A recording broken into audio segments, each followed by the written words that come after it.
नाज़रीन, हैदराबाद के इलाइक़नि टंडो ठोड़ो, मिर्ज़ापाड़े ऐं मंगणहार मोहल्ले जा 4 ट्रांसफार्मर 3 महीननि खां ख़राब हुजण करे इलाइक़े वासी अज़ाब जी ज़िंदगी गुज़ारे रहिया आहिनि। रहवासियुनि इल्ज़ाम हयो आहे त SDO पेटाबाद ट्रांसफार्मर ठहिराइण लाइ 40 खां 80 हज़ार रिश्वत तलब करे थो। उन हवाले सां पेश आहे SS न्यूज़ जे रिपोर्टर ग़ुलाम मुस्तफ़ा सोलंकीअ जी हीअ रिपोर्ट।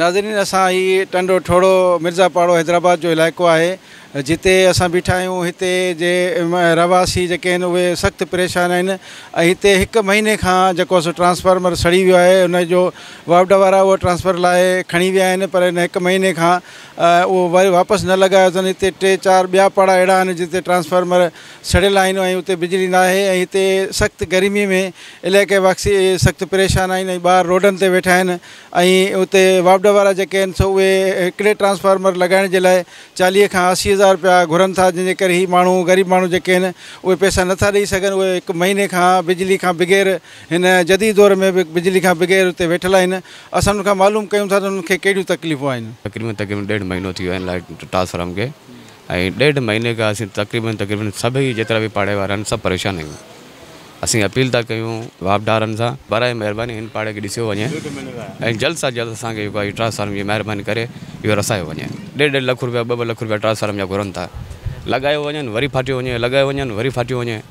त असीं चऊं था की जेका ठाहिण वारा आहिनि उन्हनि खे बि असीं अपील था कयूं कि महिरबानी करे उनखे हिकिड़ी दफ़ा सही कयो वञे ऐं असांखे लाइट ॾियो वञे। ट्रांसफार्म हणियो वञे न, धमाको करे वञे। वरी अचनि था बाबा 10,000 ॾियो, वरी अचनि थी 15,000 ॾियो, 2 लख ॾियो, 80,000 ॾियो, 90,000 ॾियो। हाणे जेको अचे त बसि अचो हणियो वञे न, पोइ उॾामी वञे।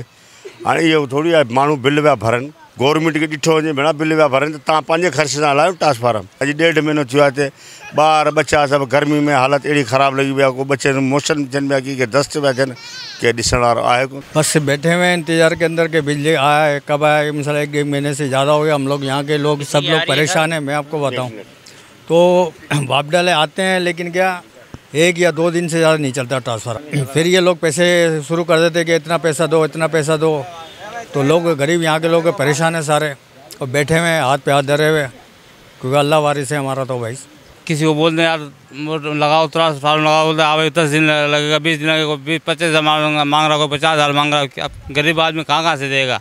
मजदूरी करना मुश्किल पड़ गई है, महंगाई का दौर है, तो इनको ख्याल चलना चाहिए गरीबों के लिए। कुछ गवर्नमेंट भी करे कुछ ना कुछ। टंडो ठोड़ो पर रवा के आवाम गरीब आवाम है, कोई तिलकपति आवाम नहीं है। 3 महीना थिया आहिनि 2 ट्रांसफार्म वेल आहिनि। हाणे हू चवंदा त हू ट्रांसफार्म काज़ी चवंदा असीं होॾां था खणी वञूं, अंसारी चवंदा असीं होॾां था खणी वञूं। पोइ असांजो मिर्ज़ापाड़ो कहिड़े हिसाब किताब में रहियल सभु को जेको आहे रुॻो हिते फनकारी लाइ वेठो। हाणे अञा ताईं साईं जेको आहे ट्रांसफार्म कोन चवंदा अॼु थो अचे सुभाणे थो अचे। 3 महीना त थी आहिनि, वरी कल्ह हिकिड़ो पहिलो उहो बि लाइ खणी हलिया। असांजे पाड़े वारनि खे तमामु अहिड़ी तकलीफ़ आहे, ग़रीब माण्हू आहियूं, कंहिंजा बिल भरियो।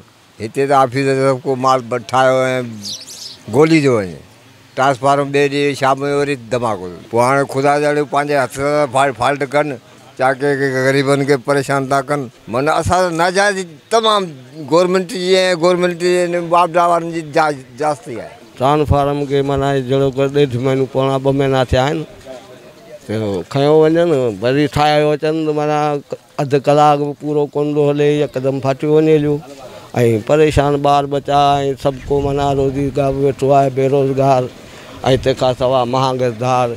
हाणे माना अचनि त बाबा असांखे हेतिरा पैसा ॾियो, हाणे ग़रीब माण्हू किथां ॾियूं। पर महीनो थियो आहे लाइट न आहे, मच्छरनि खाए हाल बुरा करे छॾिया आहिनि। ट्रांसफार्मनि खे अॼु घटि में घटि महीने खां मथे थी वियो आहे। मासूम ॿार नंढड़ा घर में बीमार पिया आहिनि, हाणे रोज़ था अचनि सुबुह शाम, महीने का 15 दिन का पोला परेशान हो रहे हैं। बच्चे भी परेशान, मिलने वाले भी परेशान, सारे ही परेशान हो रहे हैं। अब ये ट्रांसफार्म नहीं है तो बच्चे गर्मी भर रहे हैं, बाहर रोड के ऊपर पड़े हैं। क्या करें? आप गवर्नमेंट से रिक्वेस्ट कर रहे हैं कि भाई अल्लाह के वास्ते, रसूल के वास्ते ये काम करो तो परेशानी दूर हो बच्चों की। छा पिया गुज़ारो करियूं। ग़रीब माण्हू पाणी भरे भरे रस्तनि तां हितां रोडनि तां भरे भरे बेज़ार थी विया आहियूं। रोडनि तां पाणी भरे भरे बेज़ार थी पिया आहियूं।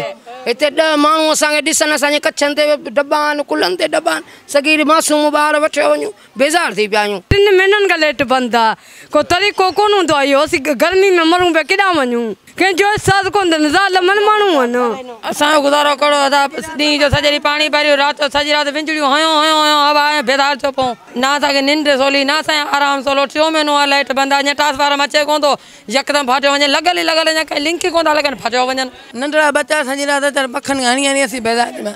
लेट जा पैसा ॾियनि, 5 मिंट ठहे उहा ई हालत आहे, ना पाणी जो सुख, ना ॿारनि खे सुम्हण जो सुख। गर्मी में असांजा ॿार पटिजो वञनि, कपिड़नि लाइ करे धोइण लाइ परेशान, वञी रोडनि तां पाणी भरियूं, कपिड़ा पुसियो वञे, माण्हू ॾिसण में सुठो आहे, 2 मिंट लॻाईंदा उहा ई हालत आहे। असीं ग़रीब असां विच में पिसिजी विया आहियूं। 3 महीननि में असांजे ॿारनि जी हालत इलाही बुरी थियो थी वञे, इलाही ॿारनि खे कंहिंखे मोशन थियो वञनि, कंहिंजी तबियत इलाही ख़राबु थी वञे। 4-5 ॾींहं थिया आहिनि असांजे घर में, असांजो हिकिड़ो बुज़ुर्ग आहे, उनजी तबियत वीचारी ख़राबु थी वञे, उनखे ब्लड प्रेशर जो मरीज़ हिते असां सां माना वेदन आहे, ईअं सम्झो 4 महीना थी विया आहिनि। मायूं असांजूं लेडीज़ पाणी भरण लाइ ॿाहिरि थियूं निकिरनि, छा हुकूमत वारनि खे एतिरो अहसासु कोन थो थिए इहो असांजी लेडीज़ुनि जो, भला ॿियनि जो न ख़्यालु कनि, लेडीज़ जो ख़्यालु कनि न। लेडीज़ जो ख़्यालु कोन्हे, 4 महीननि खां दर दर ते असीं पाणी भरण था वञूं, असांजा ॿार एॾा परेशान, असीं इलाही परेशान लॻा पिया आहियूं। महीना थिया आहिनि असां वटि लाइट कान्हे, भला असीं केॾा वञूं, पैसा वठियो वञनि, कमु कनि कोन था, 1000 1500 वठियो वञनि असांखां, चवंदा हा अॼु थो लॻायूं, सुभाणे था लॻायूं, भाड़ो ॾियो असांखे, वठी अचूं, लॻायो वरी फाटियो वञे। तक़रीबन असां ग़रीब क़ौम आहियूं, मज़दूर तबिको आहियूं, असांखे तमामु लाइट जो अहिड़ो सख़्तु बहराम आहे, राति जो मच्छर, ॾींहं जो असांखे न आराम, न राति जो सुकून। असीं हिकिड़े ग़रीब तबिको ॿियो, असीं लाइट में अहिड़ो परेशान 3-2.5 महीनो थियो आहे, असांजो नियाणियूं बच्चा मच्छरनि में मलेरिया थी वियो आहे। खुदारा सिंध गवर्नमेंट के इहा अपील थी कजे, वज़ीर आला सिंध के, सैयद असां ग़रीबनि जो बि कुझु एहसासु करियो। ब्लेट असांजी वई आहे 3 महीना थिया आहिनि। मुंहिंजो घर वारो वीचारो गर्मी में घबराहट में बीमार वीचारो पोड़ो मुंहिंजो गुज़ारे वियो। मूंखे पाण खे खारिसी बीमारी, झोलियूं खयो पियासीं, हथ खयो, पिटियूं, बच्चा असांजा नंढड़ा तड़पनि, पाणी बंदि, असांजी लाइट बंदि, महांगाई चोट चढ़ी वई, तबाही हुआ धार, जान खे मिलनि, असांखे पैसा कोन मिलनि।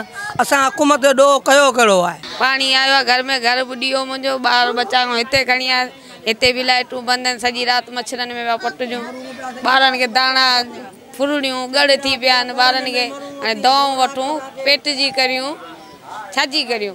पोइ अलाह मूंखे नवाज़ींदो, जेके ख़ैर खाई जेके असांजा न कंदा न उन्हनि ज़ुल्म जे दायरे में वेंदा। 3 महीनो आहे बसि विंजणी हथ में, कॾहिं साह ॿुॾियो वञे, कॾहिं त वरे थो, कॾहिं त न आहे। असांजी त कहिड़ी मदद कोन थो करे, बाक़ी वोटनि लाइ सभु को भॻो अचे। 4 महीना थिया आहिनि, राति असां वटि ग़रीबनि वटि बिजली कान्हे, सॼी दुनिया ख़ुशि लॻी पिया, सिर्फ़ु हिकिड़ा मंगरा वारा फ़क़ीर ग़रीब, 4 जा बचड़ा मरी वियो, चाचो पीरू बोडकार में मरी वियो, असांखे ख़बर ई न पखा हलनि कींदा।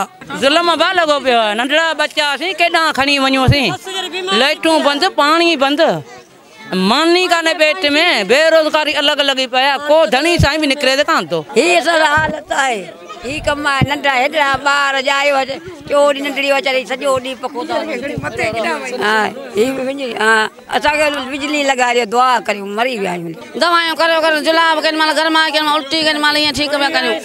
हाणे ख़ुदा खे मञो, अलाह खे मञो, असांखे लॻाए ॾियो, असांखे लाइट लॻाए ॾियो, ख़ुदा खे मञो, लाइट लॻाए ॾियो।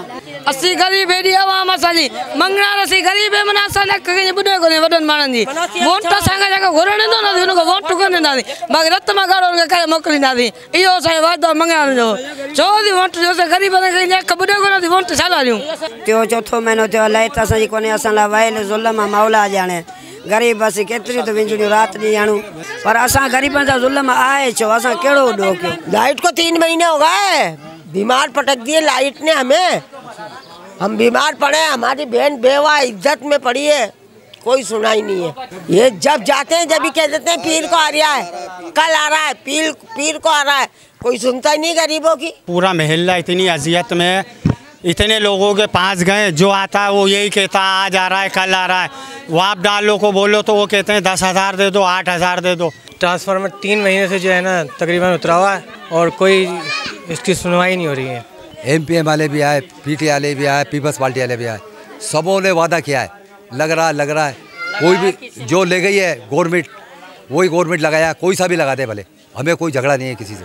लाइट नहीं है, बिजली वाले आते हैं, बिल भी ले जाते हैं, नाजायज़ करते हैं, मदर ये हमारे पे तो देखभाल नहीं है, हमारे मासूम बच्चों के साथ बड़े जुल्म है। बच्चे तो हमारा बीमार है, अस्पताल में है अभी। मदर ये बोलते हैं अभी लदा रहे हैं, कल लदा रहे हैं, परसों लदा रहे हैं, बिल लेने के लिए 24 घंटे आते हैं, नहीं देते हैं, लाइट डाल देते हैं। 1 महीना हो गया, बच्चे बड़े मजलूम में, बड़ी परेशानी हो रही है। तुम्हारे सामने दे दो तो ऐसा हालत हो पड़ी। बेसिकली मसला असल में ये है कि हमारे इलाके में तकरीबन 6 ट्रांसफार्मर इस वक्त ट्रिप हो चुके हैं। हमारे लाइन में LS ये अपना गजनफर चन्ना, ये असल में सबसे इतना करप्ट आदमी है, इससे ज़्यादा करप्ट आदमी हमारे अपनी ज़िंदगी में नहीं देखा। इसके ऊपर FIA के इसके केसेस बने हुए हैं, NAP के केसेस बने हुए हैं। ये बंदा हमसे लाइन में नहीं आता, और अगर हम जब इसकी कंप्लेन करते हैं तो ये कहते हैं कि आपके ट्रांसफार्मर ट्रिप हो चुके हैं, फट चुके हैं, ब्लास्ट हो चुके हैं। 1 महीने से ट्रांसफार्मर लेकर गए, पहले तो लेकर नहीं जा रहे थे, जब लेकर गए हैं बहुत कहने के बाद लोगों ने बहुत दबाव डाला, प्रेशर डाला, उसके बाद लेके गए तो अभी तक कुछ नहीं है। जब हम कॉल कर रहे हैं या पहुंच रहे हैं इनके पास तो हम लोगों को कहा जाता है कल आएगा, परसों आएगा, 2 दिन बाद आ जाएगा, 4 दिन बाद आ जाएगा। आप लोग हमारी माँ और बहनों, आज अपनी माँ और बहनों को रोड पर लाने पर मजबूर इन लोगों ने किया है। सर हम 1 महीने से परेशान हैं, बार बार ट्रांसफार्मर सही करते हैं लेकिन फिर वो चल जाते हैं। अब ये बताइए, आते हैं कहते हैं हम अभी ले आएंगे, जब ले आएंगे, कब तक हम ये इंतजार करें। छोटे छोटे बच्चे गर्मी से, भूख से किस कदर के परेशान हैं हम लोग। 1 महीना हो गया, लाइट नहीं है, बिल्कुल भी पानी नहीं है। लाइट तो 1 सेकंड नहीं आ रही है कि 1 सेकंड के लिए लाइट आ रही हो। नाज़रीन, ही तव्हां ठोड़े वारो इलाइक़ो आहे हैदराबाद जो, जिते मिर्ज़ापाड़े जा रहवासी जेके आहिनि उहे बिजली न हुजण जे करे सख़्तु परेशान आहिनि। ही तव्हांखे साम्हूं ॾेखारियां त ट्रांसफार्मर जेको आहे उहो गुज़िरियल 1-1.5 महीने खां सड़ियल आहे, पर इहे लाहे खणी विया आहिनि वापडा वारा, वापसि रखण लाइ तयारु न आहिनि। ऐं हिते इलाइक़े वासियुनि जो इहो चवणु आहे त हीउ ट्रांसफार्मर जेको लॻाए था वञनि ठाहे करे, वरी उन जा वापसि जेको सो लॻाइण जे लाइ पैसा घुरनि था, 40 खां 80 हज़ार रुपया घुरनि था, कॾहिं लख रुपया घुरनि था। उन जे करे हू पैसा नथा ॾेई सघनि। इन जे करे ही गुज़िरियल 1.5 महीने खां ट्रांसफार्मर सड़ियल आहे ऐं इलाइक़े वासी गर्मी में वेठा आहिनि ॿार। ऐं हिते मासूम ॿार जेके उन्हनि खे डायरिया वग़ैरह थी पए, अञा ताईं हुननि खे जेको सो बिजली न आहे फराहम थी सघी। ऐं हिननि आला इख्तियारनि खां इहो मुतालबो कयो आहे त हीउ ट्रांसफार्मर, छाकाणि त हीउ समूरा जेके आहिनि सार्फिन आहिनि उहे बिल भरीनि था, त हिननि आला इख्तियारनि खां इहो मुतालबो कयो आहे त हीउ ट्रांसफार्मर सरकारी ख़र्च ते ठाराए लॻाए ॾिनो वञे त जीअं आवाम खे सहूलियत मिली सघे। कैमरामैन हुज़ूर बख़्श सां गॾु गुलाम मुस्तफ़ा सोलंकी, SS न्यूज़ हैदराबाद।